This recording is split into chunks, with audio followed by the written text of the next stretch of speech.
Cześć kochani, witam Was bardzo serdecznie w naszym słuchowisku, gdzie, jak mam nadzieję, historie opowiedziane przez bohaterów audycji będą dla Was jakiegoś rodzaju inspiracją. Dziś, po wstępie, jako że mamy gościa z zagranicy, w audycji właściwej przeskoczymy na język angielski.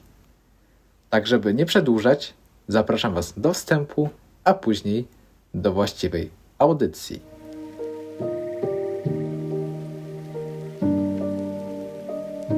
To jest punkt zwrotny. Gościem dzisiejszej audycji jest Pablo Rabadan,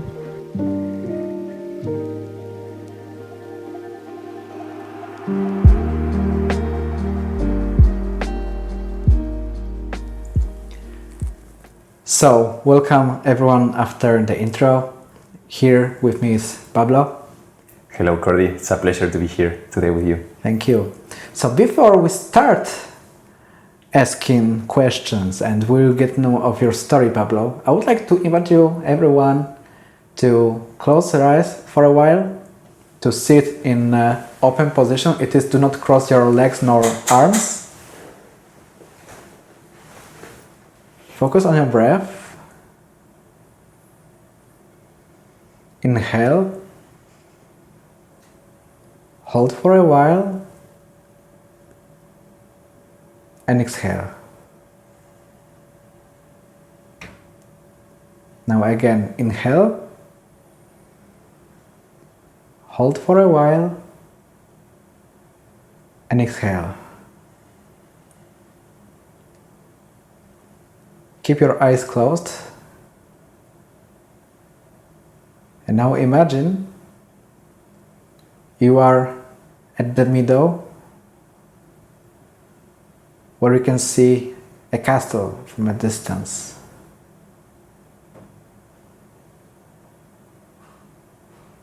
Imagine a person that is coming from that castle to you.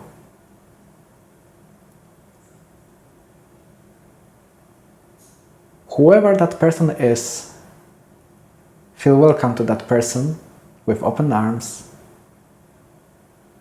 See how she or he reacts.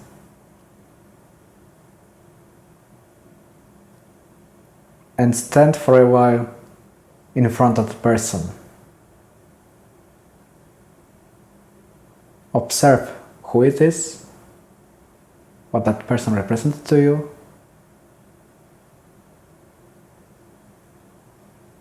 If you feel like, you can embrace that person, or you can just shake your hand. Observe the reaction. If you smile each other, or maybe there's some stress. Whatever happens, let it happen.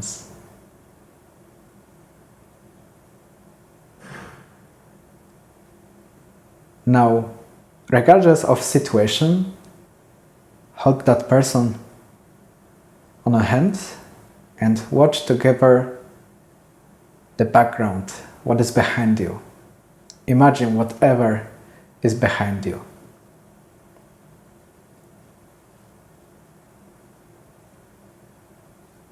And whatever it is, embrace it with love and say thank you. And now, inhale one more time. Hold for a while. And exhale. Open your eyes. So, Pablo, what was or what is the turning point in your life? I think that's a deep question, but after this short meditation, I'm more ready than ever to answer this. It was a really nice experience, honestly. Thank you. It helps to connect, we are having this podcast here in China. I'm not Chinese, so there was the reason there that brought me to China, and I think that would have been one of the major turning point. What made me end up here, which actually at the very beginning it was not a decision I made. I was like looking for new opportunities, and I was accepted in this incubator, the CG incubator, the one I'm running now. A small spoiler. And that was what brought me to China. What actually the incubator is about, and can you introduce your activity that brought you here, and what was the point that made you be here, like running incubator?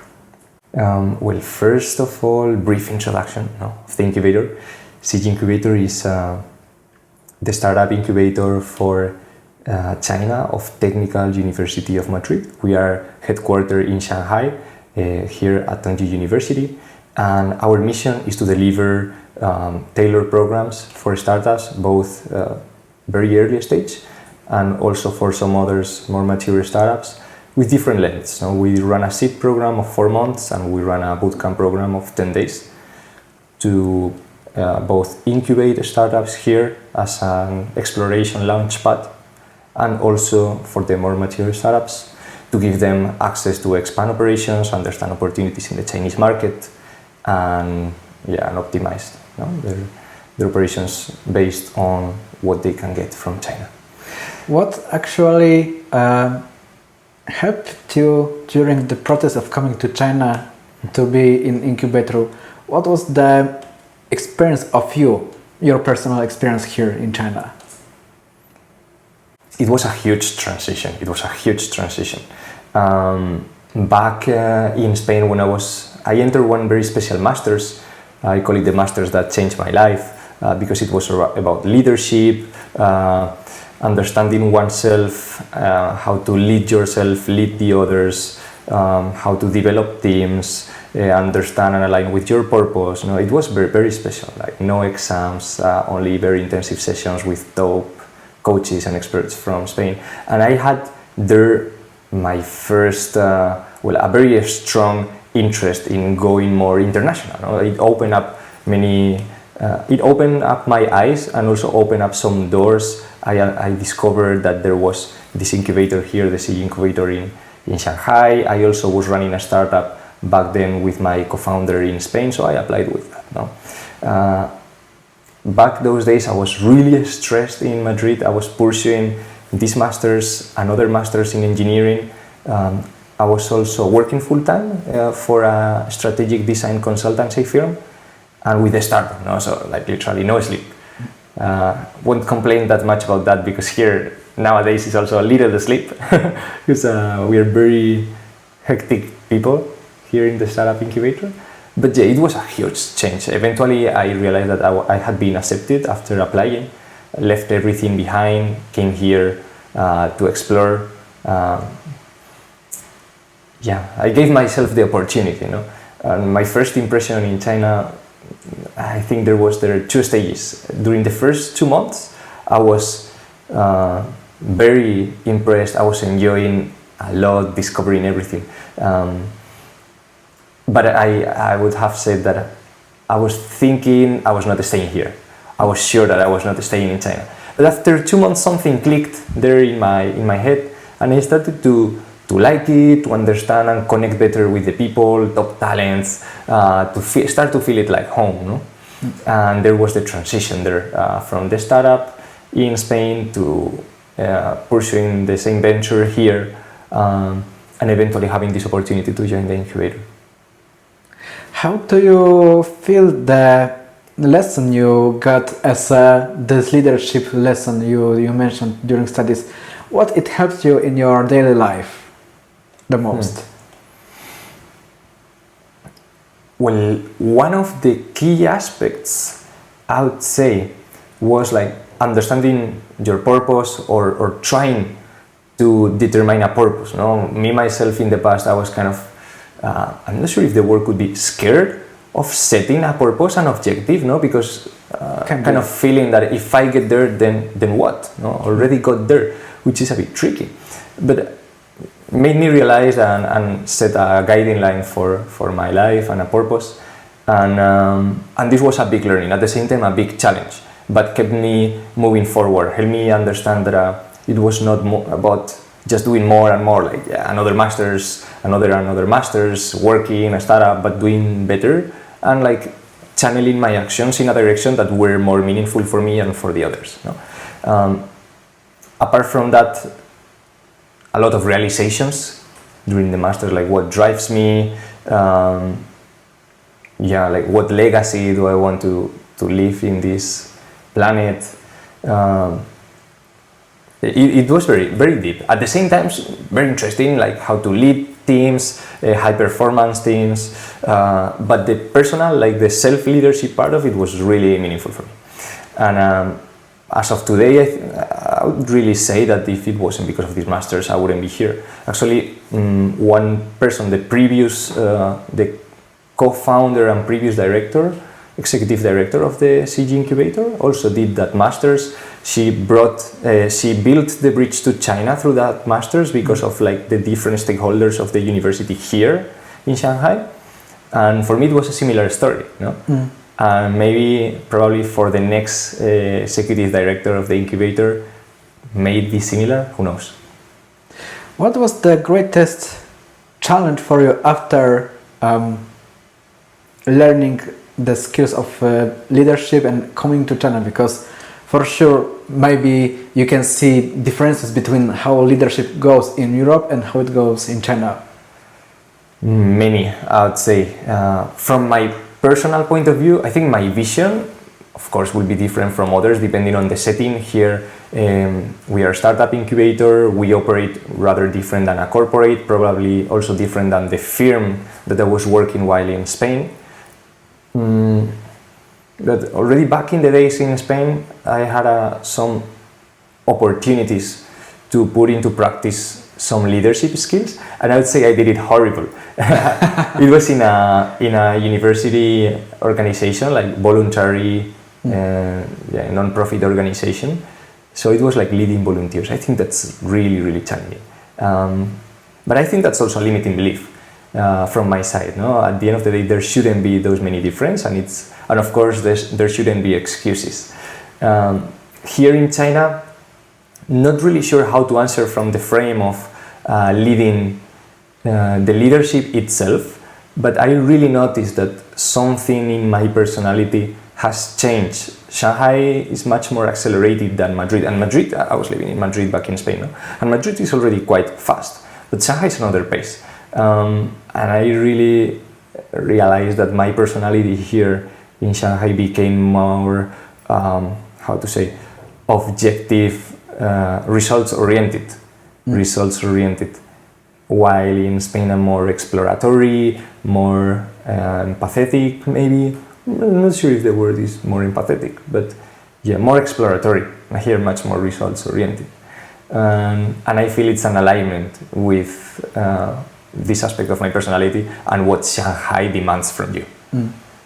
Here, much more this is results. also a good comparison because you already come from, let's say, big city in Europe, but we together came to one of the biggest city in the world. How do you find yourself in a city like Shanghai? How do you find yourself in such a mass of megalopolis? I love it. I love it, but I don't think it's healthy. It's sometimes too much, but maybe for people like us, it's the place to be. But at the same time, it keeps you in a loop of working a lot, pursuing a lot. It has much to offer and much to demand. Like in Shanghai, you can work the whole day. You can always find activities both for fun and leisure, networking opportunities. It has everything to offer and everything to demand. So I would say that what gives you is possibilities. It gives you the chance of deciding. And at the same time, when you have many possibilities, many options, the real challenge is deciding properly and being conscious, being true to yourself in this aspect. I work a lot and probably more than I should, but then it's kind of my decision at the end of the day. So if I'm about to complain, I like look in the mirror and say, Pablo, it's you. So this is you. You could be more like you can decide, what to do. But yeah, the pace is different. The pace, I would say, it's different, and you can mimetize a bit more with the ecosystem and work and live at a faster pace here. Is there something in China specifically that taught you something that you didn't learn or you was not aware of in Spain, back in Spain? Is there any skill or maybe something you didn't know about yourself, about maybe other people? I think there are so many things. Trying to put it together into only one. No, don't need to be one. You can name as much as you feel. I think because of the activities and career I'm pursuing here and my position, it allowed me to much better understand business, life, and people. Like how do we behave as individuals, but also inside organizations. Back in the days when I was an entrepreneur myself here in the city, I had a mentor, Alistair Ritchie, and he challenged me to organize two events. This moment in which you are like focusing on the technical part of the startup, but he challenged me to make it more public, so that is the validation of the market instead of like the validation of just the product itself. And the situation was that this city is very welcoming. The city is very welcoming. I feel that Chinese people are also really welcoming, and it was quite easy for me, or not easy. It was, it felt uncomfortable and embarrassing opening up in front of the crowd, talk about my startup, my things in this moment that you maybe have you are going through some challenges now with the startup.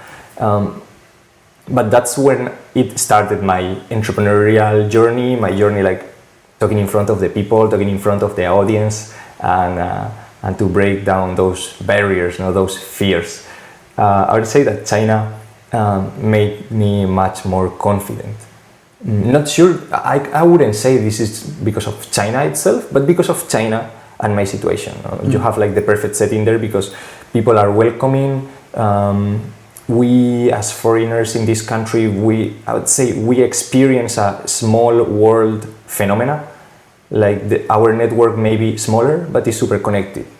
So that this allows us to meet top people, top executives from corporates, and gives us like these opportunities that maybe in our home countries we wouldn't have had, of like having a coffee with the CEO of some, or the CEO for Asia or for APAC of some multinational company. So made me much more confident, taught me how to talk with the people and be more myself instead of just like the conception or the preconceptions that we have of ourselves. It's also curious for the audience who don't know, but we are in the Sino-Spanish and Sino-Italian Center here in Tunji University. And I would like to ask you, how do you see, from your experience, Chinese learning about Spain, about maybe Latino countries, about the culture, language? How do you feel, how do you see this experience here? I feel there is huge interest. There is huge interest in the Spanish language in China. Also, it's one of the widest language spoken, and the Chinese not only like from national level, but also from the point of view of the people, the citizens. There is a growing interest. Like we were very lucky to receive at Xi Incubator the visit of the Spain Prime Minister back in September 2024, and as a part of this visit, he was also visiting, like going to Beijing to officialize the opening of the second Cervantes Institute, like the official institute for teaching Spanish. And China is the only country that has two now because of this growing interest among the population. Also, I remember back in the days during my first 3-4 months in China, we organized here a huge Spanish culture day, like celebration with more than 700 attendees. It ended up being a huge event.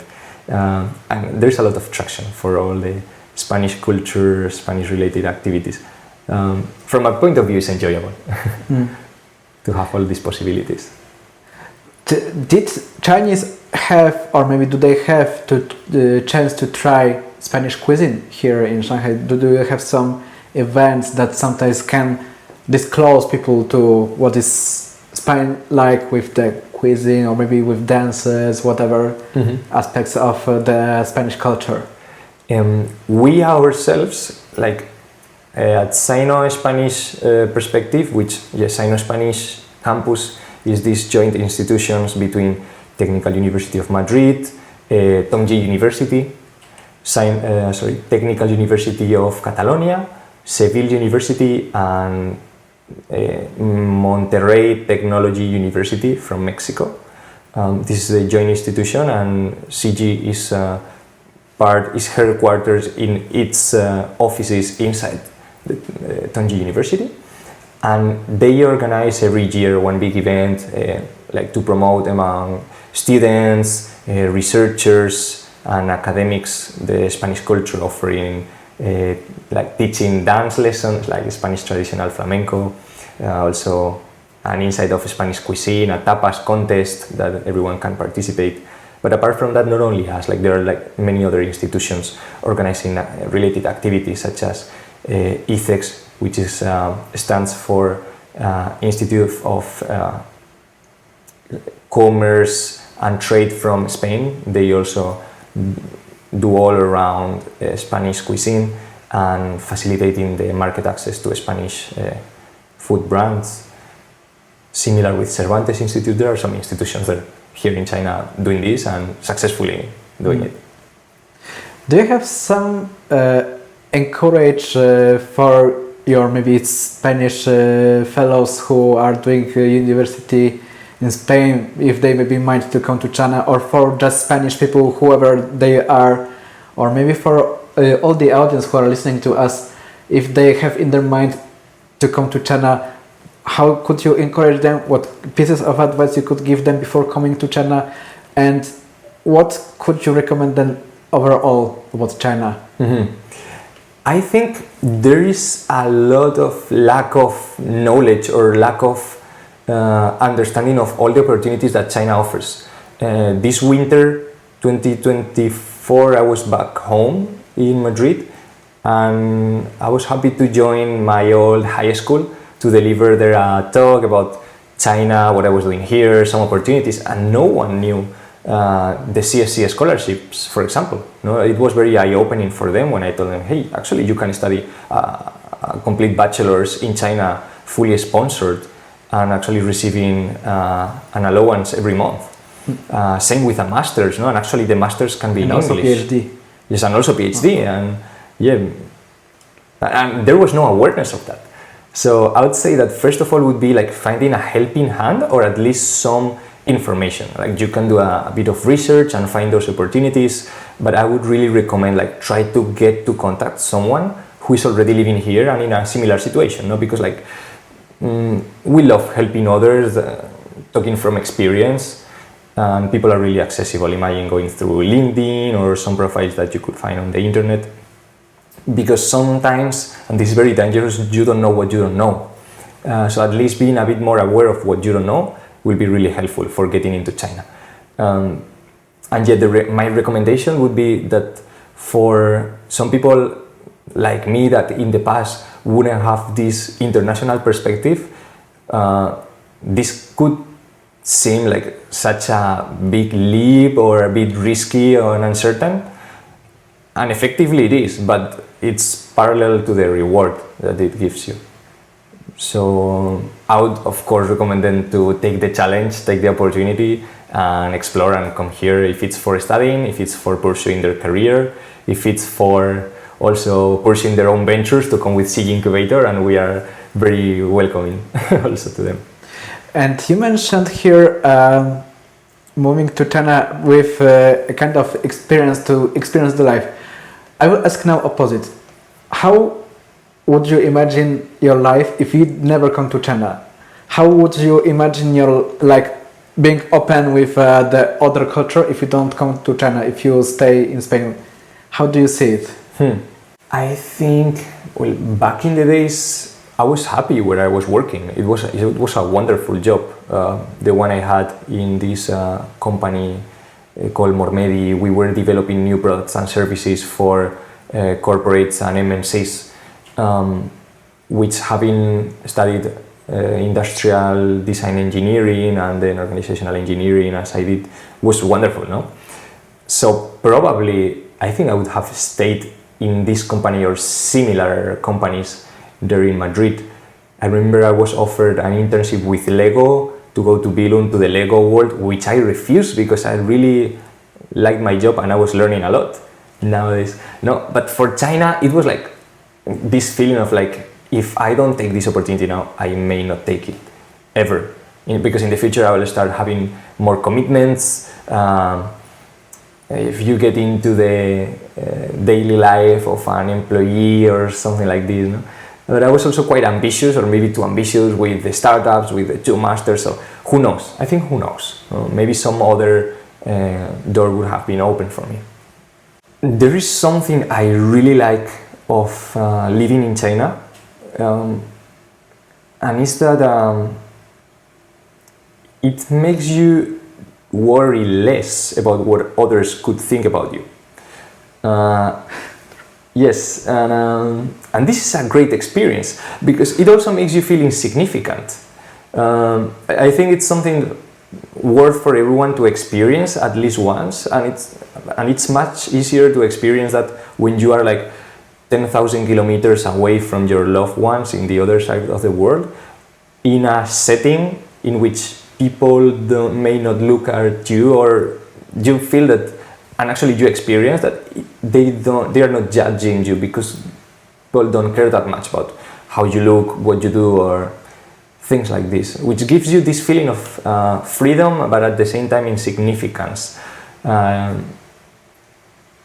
And it's a very special feeling. No? You may feel like a very little entity in the middle of a huge scenario.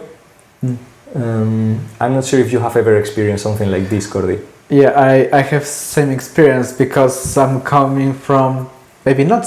Okay, for Europe it is average town, the size of town, it is 300,000 people, but of course for China this is village. Mm-hmm. So I had the same coming to Shanghai was like just other experience of the world, especially with the crowd.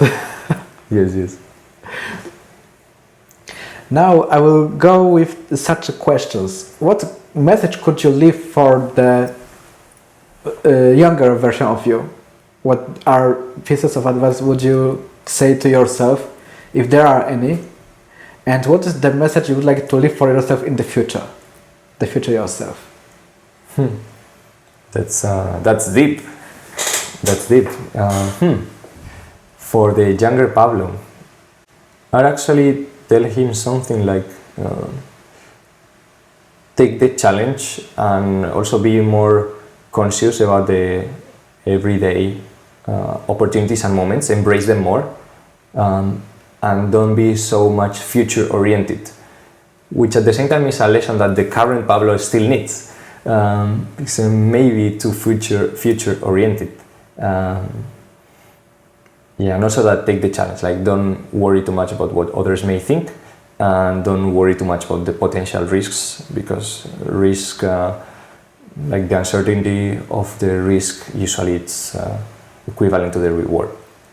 Then for the future Pablo, I don't know where I will be in some time, but I would only advise or recommend myself, or tell myself like, I hope you don't regret.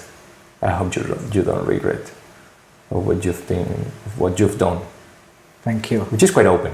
Yeah. But yes, I feel now being in this position, in this country, in this city, has opened a lot my opportunities. So sometimes I feel that I can land, if I were like to shoot a bullet or to shoot an arrow, I can land it where I want, but I may not know where to aim at. So a lot of opportunities, which path is the correct one? Sometimes just the heart tells what is the best. Uh-huh. So that's it from me. Thank you for accepting invitation. Thank you for having you here. And I'm happy for the audience. I hope you like it. Write, of course, in the comment, how did you like the podcast with Pablo? What was inspiring for you the most? And of course, give the best and warm embraces for Pablo and wish him good luck in Siedzi Incubator. Thank you, Cordy. It was beautiful experience and podcast, and quite unique. Quite unique. I think your expertise asking these very specific questions and targeted really helps to open up, no? And so I really enjoyed. Thank you, and thank you for having me here today. Thank you. Tak więc, kochani, dziękuję Wam za wysłuchanie dzisiejszej audycji. Mam nadzieję, że historia Pablo była dla Was inspirująca. Oczywiście czekam na Wasze komentarze. A tymczasem słyszymy się w następnym odcinku audycji Punkt Zwrotny. Trzymajcie się. Pozytywnych wibracji. Cześć.